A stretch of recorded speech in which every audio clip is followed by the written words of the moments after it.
Hello，大家好，歡迎又嚟到而家樂趣嗎？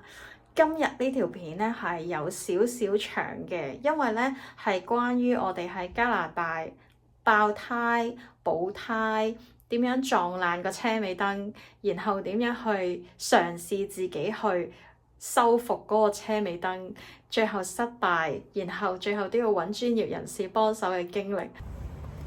你喺度做咩啊？我而家嚟補胎啊！點解要補胎啊？試完呢就係今日幾多？今日星期一係啦。試完就上個禮拜三，咁我就發現呢，我個車嘅後尾轆有一個轆呢，突然間就好似零零舍舍扁咗咁樣。咁但係當時呢，就唔係好為意，就係覺得扁咗，咁可能係平時呢，我泊車呢，成日都係泊咗一半上膊。咁所以就壓住咗咧，所以壓到漏氣啦。咁咧當時又唔知點解冇為意，又去冇為意去泵翻脹佢喎。咁跟住又照繼續揸喎。咁跟住咧等到星期三發現，星期四咧我仲要咧送咗個朋友去機場，再翻嚟，都行咗好多路。都冇理佢喎，跟住咧再發現嘅時候咧，我哋星期六，我哋前日星期六嘅時候咧，我哋就發現點解個胎再扁咗嘅，扁到咧好似咧就嚟冇氣咁。跟住我哋就攞咗個泵出嚟就 check 下個胎氣啦，就發現咧嗰個胎氣咧只係得6個 PSI 得6啫，但係正常係要打到32嘅。咁然後我哋就泵翻脹嗰條胎。泵翻脹之後呢，就發現同埋都發現呢個胎上面呢疑似有一粒釘嘅物體。咁我老公就話唔係嘅，污糟咗啫呢個，但係唔係嘅，應該係一粒釘嚟。跟住我就影咗張相 send 俾啲朋友睇啦。我啲朋友一睇就係啦，中釘啊呢個咁樣。咁跟住我就本來仲諗住抱僥倖嘅心態呢，就去我哋揸咗去 Costco 度買餸再翻嚟。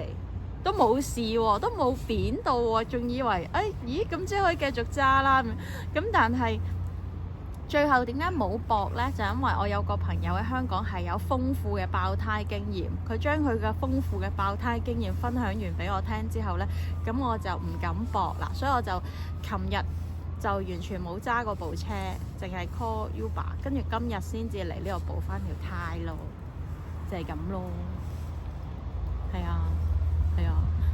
唔知嗰粒釘種得好靚嘅，啱啱喺正嘅條胎中間嗰個位，所以就因為咁，我就可以繼續揸啦。係啊。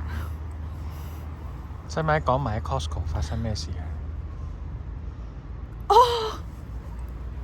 喺 Costco 嗰度咧，我哋咧泊咗入去呢個，我哋去咗 Production Way 嗰個 Costco， 咁我泊咗入去室內嘅停車場。啱啱就嗰度好多柱啊，咁我臨噴出嚟嘅時候咧，我就尾出啦，跟住咁樣嘟嘅時候就嘣，咁就撞爛咗個尾燈。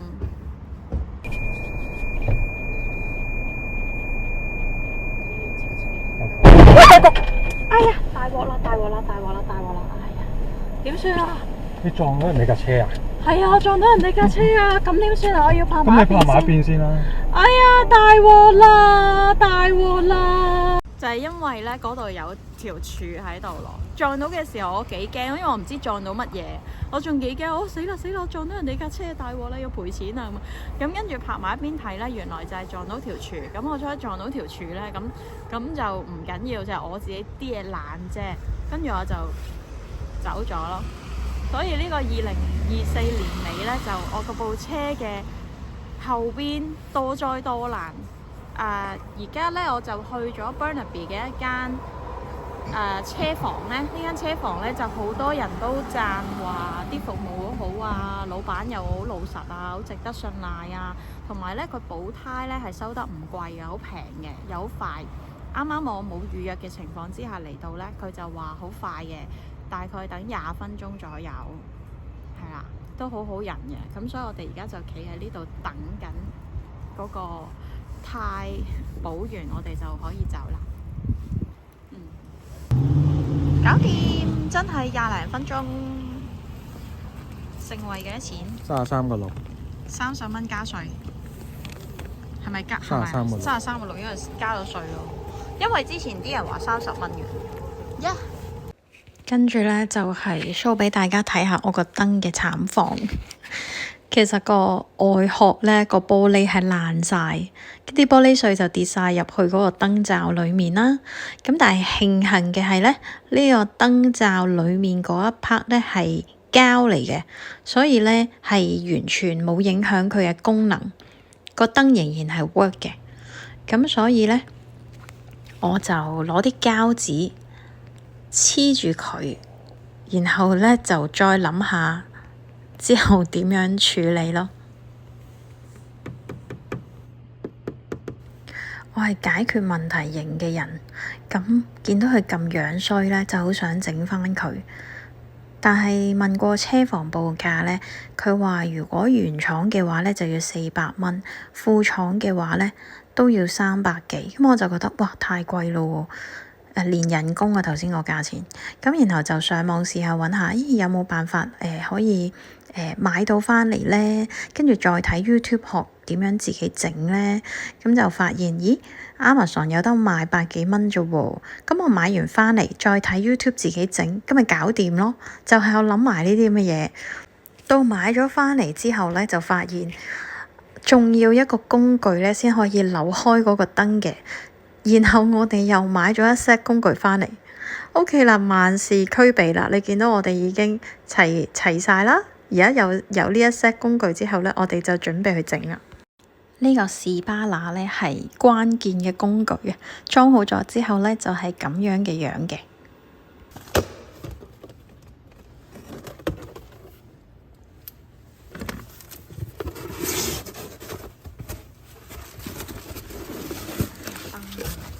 係咪真係啱㗎？係咪啱啊？你對下，有冇買錯咗有啊？誒啱啊 ，fit 啊，good fit，一模一樣。好啦，跟住我哋就要噔噔，用呢個工具扭開佢先，應該啱㗎啦，我諗。你試下。個方向？唔係，你試下係咪啊？等下先，我要扭開佢嘅逆時針。喂，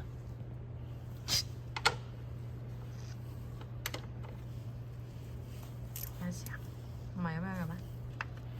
唔啱 size，唔啱咩？我懟唔到入去。哦，咁要攞嗰盒嘢落嚟。試下，我試下其他。大一個號碼。呢個咪大得滯咧又。係喎，呢個大得滯。你拎起我都知邊幾多號㗎啦，見到。幾多號啊？呢個哦10 mm 喂呢個啱係啊，喎因為10 mm 呢個啊，唔係啱喎3/8啊，係啊，佢係講10 mm 呢個啊。啱喎，真係。呢個係凸凸咁啊，係啊，啱啊。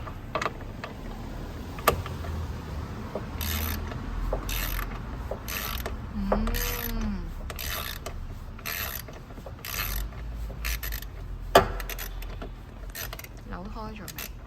差唔多啊。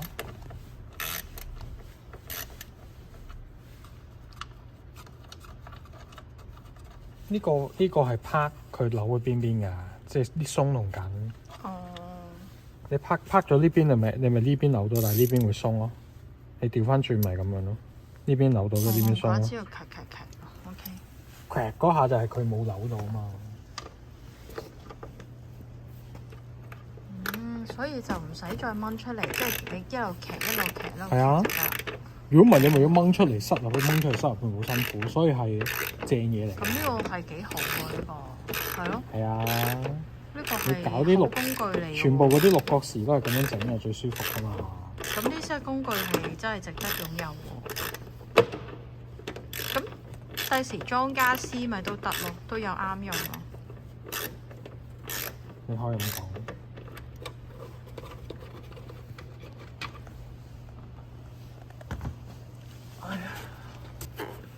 咩方向掹啊？好似係向出邊呢度，係啦。但佢呢度棘住喎。佢係有個係啊，嗰度有個位棘住㗎，因為你慢慢試下搖下佢。我睇下佢個勾定勾嘅。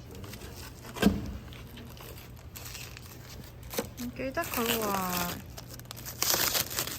嗰邊嗰度有一呢個向位呢個呢度有個位，跟呢個扣住呢度有個位扣住。唔係呢個扣要向前嘅喎，呢個扣要向呢邊嘅喎。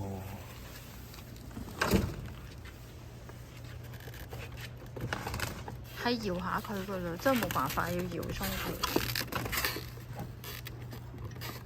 定向前但唔夠力噴出嚟啦。唔夠力拉佢出嚟，因為冇位攝咗佢。誒得啦，好似鬆鬆地啊！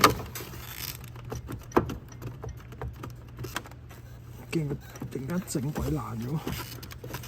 但我係咯，係呢個位棘住喎，但係而家爛咗都唔怕嘅，因為佢爛都係爛嗰個燈嘅啫，應該。我點知佢爛邊嘅？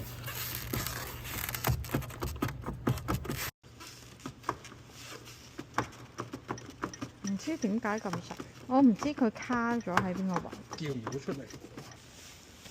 佢呢度扣住㗎嘛，佢得呢個位扣住㗎嘛，你其他都冇位握住啦。你冇嘢會扣㗎啦。哦，即係咁，咪即係向前拉咯。係啊。即係一定係咁樣拉咯。OK。但係唔知點解拉唔到啫嘛。水平咁樣向前拉就係。得啦，掹到啦。哇！好核突啊！跟住咧，你揸住先啦，抹咗啲。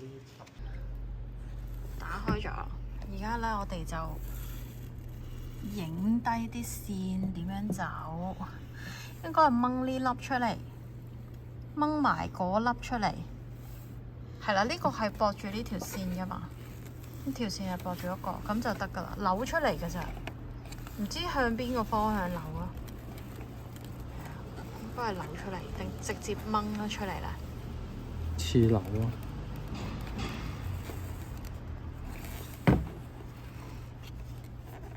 但好實。睇先佢有寫，係咯，佢叫你扭呢邊，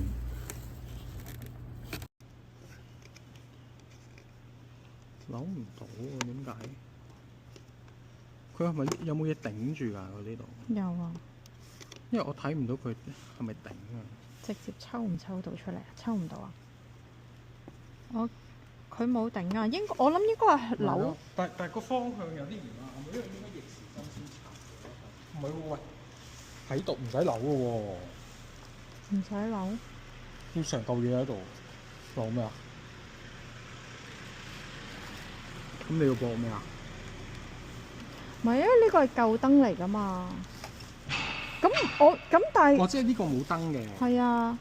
唔係咁我扭啲唔知。哦 ，OK 啊，OK。我知你可以插燈膽落去都得。係啊。但我哋唔使換呢條。我哋唔使換呢條，因為呢個唔識換㗎嘛，真係。OK。逆時針扭啊！佢呢度頂住呢個位，所以拉起咗呢個位咧，就扭咗出嚟。扭到啦。係啊。咦？點解甩咗嘅？咦 ？What is that？ 點解咁嘅？咁成個抽出嚟咧，佢應該係連埋個燈膽嘅喎。佢唔係個燈膽喎。咁點啊？咁我唔知點算喎，而家。唔係喎。哦，係喎。佢係個電路板嚟嘅。即係佢呢個係即係呢個咧係原廠。跟住我嗰個係副廠。咁你要插螺絲換翻喺入邊，換翻個板入去先得喎。即係你而家拆咗出嚟先啦，要。OK。你點都要掹咗個頭出嚟先啦。OK。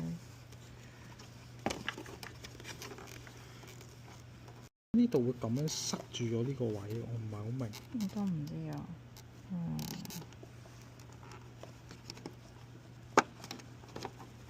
嗱呢個真係有燈膽啦。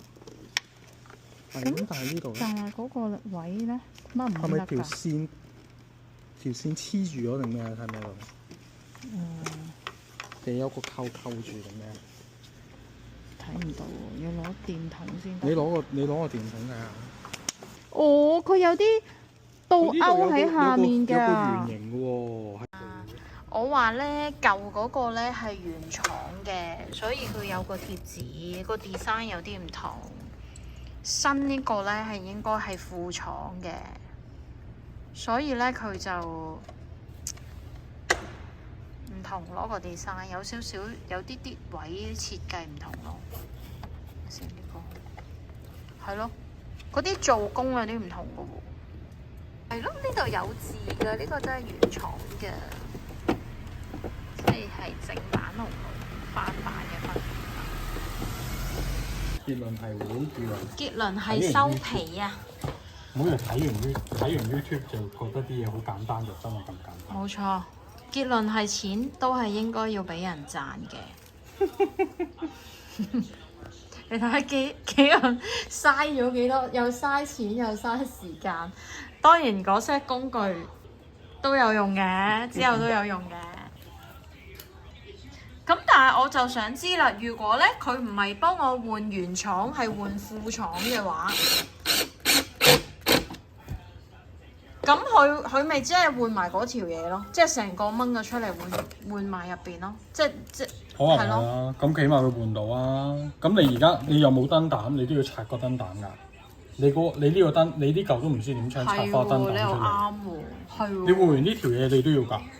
係咯，咁佢點整咧？我又唔知喎。即係佢定係佢買多個燈膽幫我塞喺個窿同塞喺呢個窿。係啊，可能係咯。哦，買個代替品。嚇咁樣啊？咁我哋自己整就煩咯，佢整就方便，佢整就好簡單咁樣咯。咁你我唔知個燈，咁個燈會唔會一樣㗎？佢嗰個燈應該係駁埋入邊，即係顯示出嚟應該有啲分別㗎喎，我覺得。係啊，所以我都唔明點解係會唔同。最後我都係決定去整翻盞燈啊！但係呢一個決定已經考慮咗10個月啦。今日我而家就去 Toyota 嗰度整翻佢咯。老實講，掙扎咗好耐㗎啦呢個決定，因為真係唔平㗎，要整嗰盞燈。就咁買嗰盞燈呢，就200幾蚊加紙，咁跟住計埋稅，連埋人工 ，total 呢就390幾。咁就接近400蚊，其實真係好貴，我覺得400蚊整一嚿咁嘅燈。咁但係我掙扎咗1年之後呢，我決定不如都整咗佢啦。其實佢用得嘅，只係外面個玻璃爛咗嘅啫，裡面嗰個膠呢係仍然係完好嘅。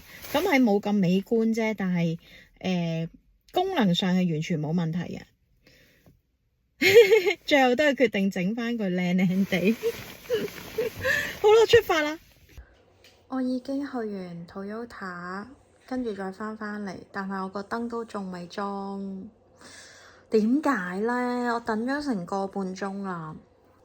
我喺嗰度坐低等咗個半鐘，跟住呢，佢先至入我過去呢，就話問我個燈呢係咪喺邊度訂㗎？我話喺你哋呢度訂咯。咁佢就發現好奇怪呢，就打開之後發現我原裝架車嘅燈係 LED 燈嚟嘅，而佢訂咗嗰一款燈呢，係裡面係一個燈泡，即係本身係內置嘅 LED 燈咁樣插條線就得㗎啦。但係佢訂咗嗰個呢，係一個有條線攆住，有個外置嘅燈泡係要攝入去。咁跟住咧，佢就發現咧，原來個原因咧係我嗰個車嘅 model 咧係一個 top trim，即使係同年份嘅車，但係同 model，但係佢都係唔同嘅咯，嗰個設計。哦，咁唔怪得知上次喺 Amazon 度買嗰個燈都裝唔到啦，即係原來其實雖然 Amazon 嗰個係副廠燈，佢唔係原裝，但係應該咧，如果我係唔係呢個 top trim，我係低啲嘅 trim 咧，應該係可以裝到嘅。咁跟住發現佢打開晒咧都裝唔到咧，咁最後就幫我裝翻原本嗰個燈落去啦。跟住佢哋就要幫我再 order 過另一個燈咯。咁所以我今朝我坐喺度等咗個半鐘，係乜都冇做過咯。跟住就要下次再去過咯。同埋仲有一樣嘢，就係我嗰盞燈咧，仲要貴啲嘅咯，唔係399咯，佢話要貴多100蚊咯。哦，即係圍起差唔多500蚊加紙先可以換盞燈咯，肉赤噶。我而家又去整車啦。今日咧就係去 fix 翻個車尾嗰個燈啦，同埋咧仲有就係上一次我去檢查嘅時候咧，佢就 recommend 我做2個 service 係 top up 嘅 service 嚟嘅。咁一個咧就係要清嗰個 engine， 我唔係好記得佢詳細嗰個 term。跟住另一個咧就係去清理嗰個空調嘅系統。咁我上一次咧因為太突然啦。咁我就暫時話唔需要住，拒絕咗佢。但係翻去我經過考慮之後咧，我決定都係 join 嘅。咁所以今日就 book 咗個 appointment 咧，就去做呢2個 service 啦。